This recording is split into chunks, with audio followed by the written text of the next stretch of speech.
जिस लड़की से पूछता हूँ एक ही बात कहती है कि मैं सिंगल हूँ और मुझे प्यार व्यार पे बिलीव नहीं है। तो दीदी 12 बजे रात तक क्या आप महाभारत देखती हो? जिस घर में कोई नहीं रहता वो घर भूतिया लगता है। और एक बात बोलूं, बुरा मत मानना, तेरा नया बंदा क्या लगता है। तेरे छोड़ने से जो टूट जाए ये दिल कोई बोतल है क्या, और इसको उसको सबको दिल में रख लेती है। दिल तेरा होटल है क्या? बाय द वे रूम कितने का है? कि तेरी मेरी शादी हो, तेरे हाथ में मेरी रिंग हो। कि तेरी मेरी शादी हो, तेरे हाथ में मेरी रिंग हो, और तू घने प्यार से बोले कि मैं आपकी रानी और आप मेरे किंग हो। ना कोई रोक टोक और ना कोई शर्त, सिंगल लाइफ बेस्ट है, सबसे फ्लर्ट।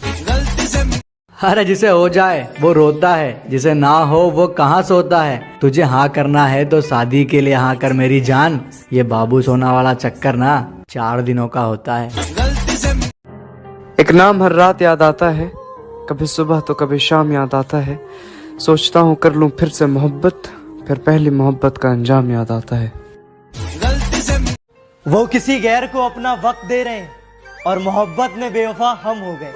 अरे उनकी रातें तो हसीन हो गई, कि उनकी रातें तो हसीन हो गई और रातों में अकेले हम हो गए।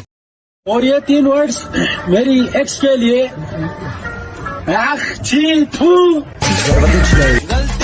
सुनो ना, बोलो। तुम मुझे क्या मानते हो? जान। सच में? Oh my God, सच में? अरे चिमकांडी पूरा तो सुन ले। बोलो। जानवर। आज का युवा बदल रहा है, आप ही बताइए। आजकल के कुछ लोंडों को एग्जाम में अच्छे नंबर नहीं, लड़कियों के व्हाट्सएप नंबर चाहिए।